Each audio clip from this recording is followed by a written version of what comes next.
আপনি কি জানেন যে মানুষটি সারা জীবন স্বপ্ন নিয়ে কথা বললেন তিনিই কিন্তু একটি ভুল করেছিলেন? হ্যাঁ, ডক্টর এপিজে আব্দুল কালাম, যিনি আমাদের ঘুম ভাঙার পরও স্বপ্ন দেখতে শিখিয়েছেন, তিনিই তার জীবনের এক চরম মুহূর্তে একটি গভীর ভুল করেছিলেন। তিনি তার লক্ষ্যের প্রায় কাছাকাছি পৌঁছেও আত্মবিশ্বাস হারিয়ে ফেলেছিলেন। তিনি ভেবেছিলেন তার স্বপ্ন শেষ, কিন্তু সেই ব্যর্থতার মুহূর্তে তিনি এমন এক চূড়ান্ত সত্য আবিষ্কার করেছিলেন যা তার জীবন এবং পরবর্তীতে কোটি কোটি ভারতবাসী ও বাঙালির জীবন বদলে দিয়েছিল। এই গল্প কোনো এক বিজ্ঞানীর রাষ্ট্রপতি হওয়ার সাধারণ কাহিনী নয়। এটি হলো 5টি শক্তিশালী মন্ত্রের গল্প, যা আপনাকে শেখাবে কিভাবে ব্যর্থতাকে জয় করে নিজের জীবনে চূড়ান্ত সফলতা অর্জন করা যায়। এই মন্ত্রগুলি কোনো অঞ্চলের বা ভাষার সীমানায় আবদ্ধ নয়। এগুলি সকল স্বপ্নদ্রষ্টা ও কর্মপরায়ণ মানুষের জন্য সমানভাবে প্রযোজ্য। ডক্টর কালামের জীবন বদলে দেওয়া সূত্র ও এক হার না মানা কাহিনী। ভারতের প্রাক্তন রাষ্ট্রপতি, প্রখ্যাত বিজ্ঞানী ও কোটি হৃদয়ের missile man doctor APJ Abdul Kalam, তার নাম শুনলেই আমাদের মনে ভেসে ওঠে এক অদম্য পরিশ্রম এবং সরলতার প্রতিচ্ছবি। মাদ্রাজের এক গরিব পরিবারের সন্তান, যিনি জীবনের প্রথম দিকে খবরের কাগজ বিক্রি করতেন, তিনিই কঠোর পরিশ্রমের জোরে দেশের সর্বোচ্চ পদে আসীন হয়েছিলেন। তার জীবনী প্রমাণ করে যে উচ্চাকাঙ্ক্ষা, কঠোর পরিশ্রম এবং সঠিক আত্মবিশ্বাস, এই তিনটির সমন্বয়ে যে কোনো মানুষই তার ভাগ্যকে নতুন করে লিখতে পারে। কালাম স্যার বিশ্বাস করতেন প্রতিটি মানুষই এক একটি বিরাট সম্ভাবনা, কিন্তু বেশিরভাগ মানুষই তাদের ভেতরের সেই শক্তিকে চিনতে পারে না। তাই তিনি বারবার জোর দিতেন সেই 5টি মন্ত্রের ওপর, যা আমাদের প্রতিদিন সকালে নিজেকে বলা উচিত। এই মন্ত্রগুলি এক সাধারণ মানুষকে অসাধারণ উচ্চতায় নিয়ে যাওয়ার ব্লুপ্রিন্ট। কিন্তু এই মন্ত্রগুলোর জন্ম কোনো গবেষণাগারে হয়নি, হয়েছিল তার জীবনের এক ব্যর্থতার ক্রান্তিকালে। দ্য ক্রুশিয়ান মোমেন্ট, স্বপ্নভঙ্গের কঠিন আঘাত। তরুণ কালামের স্বপ্ন ছিল ভারতীয় বিমান বাহিনীর একজন ফাইটার পাইলট হওয়া।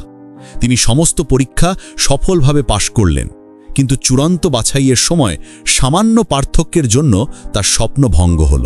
তিনি জানতে পারলেন মাত্র 8টি পদ ছিল এবং তিনি 9ম স্থানটি অধিকার করেছিলেন। এই চরম মুহূর্তে কালামের মনে হল জীবনের সমস্ত পরিশ্রম বৃথা। তার স্বপ্ন ভেঙে চুরমার হয়ে গেল। এই ব্যর্থতায় তাকে আবিষ্কার করতে সাহায্য করল যে নিজের জীবনের সমস্ত শক্তির উৎস। এই ঘটনার পরই তিনি বুঝতে পারেন যে অন্যের হাতে নিজের জীবনের রিমোট কন্ট্রোল তুলে দেওয়া সবচেয়ে বড় ভুল। ঠিক এই চরম হতাশার মুহূর্তে তিনি সেই গভীর সত্যটি আবিষ্কার করলেন। তুমি যদি তোমার ভবিষ্যৎ গড়তে চাও, তাহলে নিজের পরিশ্রমে গড়ো, অন্যের ওপর নির্ভর করো না। একদিন তোমার কাজই তোমাকে মহান করবে। এই বাণীটি শুধু একটি উপদেশ নয়, এটি তার জীবনে আসা 5টি শক্তিশালী মন্ত্রের ভিত্তি। এই মন্ত্রগুলি তাকে বিমান বাহিনীর পাইলট না হয়ে দেশের ভাগ্য পরিবর্তনের কারিগর, মিসাইল ম্যান করে তুলেছিল। প্রথম মন্ত্র, ঘোষণা ও ইতিবাচক আত্মবিশ্বাস। আমি সেরা। কালাম স্যার বলতেন, আমাদের মনের গভীরে যে শক্তি লুকিয়ে আছে তাকে জাগিয়ে তোলার জন্য প্রয়োজন ইতিবাচক চিন্তার বীজ রোপণ করা। আমাদের প্রতিদিনের অভ্যাসই আমাদের ভাগ্য গড়ে তোলে। তাই এই সফলতার যাত্রার প্রথম ধাপ শুরু হয় সকালবেলা। আমি স্বাস্থ্যগতভাবে ভালো আছি, আমার মতো পৃথিবীতে আর কেউ নেই। সকালে ঘুম থেকে ওঠার পর আমাদের মন যখন সবচেয়ে বেশি সংবেদনশীল থাকে, তখন বলা প্রতিটি শব্দ সরাসরি আমাদের অচেতন মনে বা সাবকনশাস মাইন্ডে প্রবেশ করে। যখন আপনি নিজেকে বলেন আমি ভালো, তখন আপনার মস্তিষ্ক সেভাবেই কাজ করতে শুরু করে যা আপনার শরীরের প্রতিটি কোষে ইতিবাচক শক্তি সঞ্চার করে। আর যখন আপনি ঘোষণা করেন আমার মতো পৃথিবীতে আর কেউ নেই, তখন আপনি আপনার অনন্য প্রতিভা ও যোগ্যতাকে স্বীকৃতি দেন।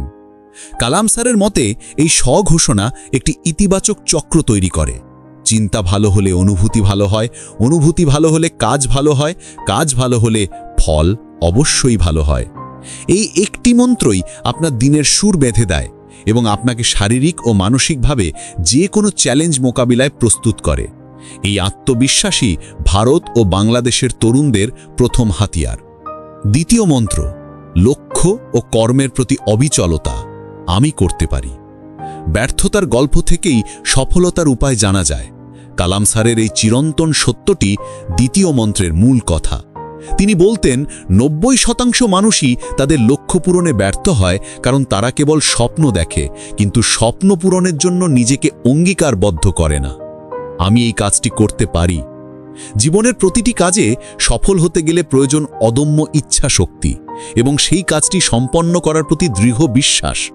কালাম স্যার উদাহরণ দিতেন তার মিসাইল প্রকল্প, যেখানে বারংবার ব্যর্থতা এসেছে, কিন্তু প্রতিটি ব্যর্থতার পর তিনি নিজেকে এই কথাটিই বলতেন, আমি পারব, আমাকে পারতেই হবে।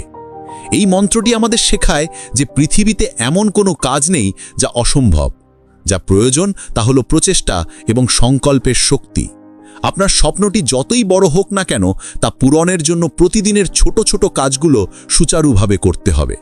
যেমনিভাবে রতন টাটা বা বাংলাদেশের উদ্যোক্তারা দিনের পর দিন তাদের ব্যবসায়িক লক্ষ্য পূরণে অবিচল ছিলেন, ঠিক তেমনি এই মন্ত্র আমাদের কর্মের প্রতি স্যালুট করতে শেখায়। তৃতীয় মন্ত্র, দৈব শক্তি ও বিশ্বাসের অবলম্বন। সৃষ্টিকর্তা আমার সাথে আছেন। সফলতার পথে হতাশা ও ব্যর্থতা আসা স্বাভাবিক। কালাম স্যার জানতেন এই কঠিন সময়ে মানুষের একটি অদৃশ্য শক্তির প্রয়োজন হয় যা তাকে পথ দেখায়। সেটি হলো সৃষ্টিকর্তা সর্বদা আমার সাথে আছেন। কালাম স্যার বলতেন, যখন আপনি কোনো শুভ উদ্দেশ্যে কাজ করেন তখন প্রকৃতি এবং এই মহাবিশ্ব আপনার সহায় হয়। যারা স্বপ্ন দেখার এবং সেটিকে পূরণ করার সাহস রাখে তাদের সফল করার জন্য মহাবিশ্ব যেন এক ষড়যন্ত্রে মেতে ওঠে। এই মন্ত্রটি আমাদের শেখায় যে ব্যর্থতাকে যেন আমরা জীবনের শেষ বলে মনে না করি, বরং এটি যেন আমাদের শিক্ষক হয়। যখনই আপনি হতাশ হবেন, এই কথাটি নিজেকে বলুন। এটি আপনাকে অভ্যন্তরীণ শান্তি ও অদম্য সাহস যোগাবে। এই গভীর আধ্যাত্মিক বিশ্বাস ভারত ও বাংলাদেশের কোটি কোটি মানুষকে প্রতিদিন সাহস যোগায়। চতুর্থ মন্ত্র, ব্যর্থতা থেকে শেখা ও বিজয়ী মানসিকতা। আমি বিজয়ী। কালাম স্যার তার জীবনের এই মন্ত্রটিকে সবচেয়ে বেশি গুরুত্ব দিতেন, যা তাকে বিমান পাইলট হতে না পারার হতাশা থেকে বের করে এনেছিল। তিনি বুঝতেন যে জীবনের পরীক্ষায় হার জিত স্বাভাবিক, কিন্তু হার মেনে নেওয়াটা সবচেয়ে বড় ভুল। আমি বিজয়ী এই মন্ত্রটির মূল তাৎপর্য দিয়ে তিনি নিজেকে প্রতিটি চ্যালেঞ্জের জন্য তৈরি করতেন। বিপরীত পরিস্থিতি অনেক সময় আমাদের মনোবলকে ভেঙে দেয় এবং আমরা সেখানে থেমে যাওয়ার চেষ্টা করি, কিন্তু কালাম স্যার মনে করিয়ে দিতেন যে প্রতিটি ব্যর্থ হওয়ায় কোনো না কোনো শিক্ষা লুকিয়ে থাকে, যেটি আমাদের পরবর্তী পদক্ষেপ নিতে সাহায্য করে। তাই যখন হার আসবে, সেই হার থেকে শিক্ষা গ্রহণ করে নতুন উদ্যমী মানসিকতায় নিজেকে তৈরি করতে হবে। এই শক্তিশালী মন্ত্রের সাহায্যে কালাম স্যার নিজেকে অনুপ্রাণিত করে নতুন উদ্যমে আবার কাজে নিজেকে নিয়োগ করতেন। পঞ্চম মন্ত্র, বর্তমানকে শ্রেষ্ঠ করা ও সময়কে কাজে লাগানো। আজকের দিনটি আমার শ্রেষ্ঠ দিন। কালাম স্যারের সফলতার সূত্র শেষ হয় সময়কে গুরুত্ব দেওয়ার মাধ্যমে। তিনি বিশ্বাস করতেন, আমরা আমাদের অতীতকে বদলাতে পারি না, কিন্তু আমরা আমাদের বর্তমানকে কাজে লাগিয়ে ভবিষ্যৎকে বদলে দিতে পারি। আজকের দিনটি আমার শ্রেষ্ঠ দিন। অনেকেই অতীত নিয়ে অনুশোচনা করে অথবা ভবিষ্যৎ নিয়ে দুশ্চিন্তা করে আজকের দিনটি নষ্ট করে। কালাম স্যার বলতেন, সফলতা একদিনে আসে না, এটি হলো প্রতিদিনের কঠোর পরিশ্রম এবং সংকল্পের ফল।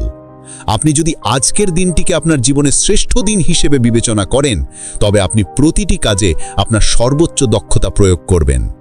এই মন্ত্রটি আমাদের শেখায় যে আমাদের সফলতা নির্ভর করে কেবল আজকের কর্মের উপর। প্রতিদিন যখন আমরা এই কথাটি বলি, তখন আমরা আমাদের মস্তিষ্ককে একটি অর্ডার দিই যে যা চলে গেছে তা চলে যাক, কিন্তু আজকের দিনটি হবে আমার শ্রেষ্ঠ দিন। একজন বিজয়ী জীবনের প্রতিচ্ছবি। ডক্টর এপিজে আব্দুল কালামের জীবন দর্শন এই 5টি মন্ত্রের উপরই প্রতিষ্ঠিত। তিনি এই মন্ত্রগুলি শুধু নিজে মেনে চলেননি, তিনি দেশের প্রতিটি কোণে গিয়ে যুবকদের মাঝে এই আশার আলো ছড়িয়ে দিয়েছেন।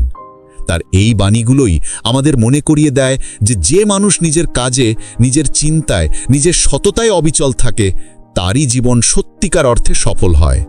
তিনি প্রমাণ করেছেন আপনার পারিবারিক বা অর্থনৈতিক পটভূমি কোনো বাধা নয়। আপনার দৃঢ় সংকল্প, কঠোর পরিশ্রম এবং ইতিবাচক আত্মবিশ্বাসী আপনাকে রাষ্ট্রপতি ভবন বা আপনার চূড়ান্ত লক্ষ্যে পৌঁছে দিতে পারে। তার এই দর্শন ভারত ও বাংলাদেশের প্রতিটি তরুণ তরুণীর জন্য এক ইউনিভার্সাল গাইডলাইন, যা তাদের স্বপ্ন পূরণের পথে এগিয়ে যেতে সাহস যোগায়।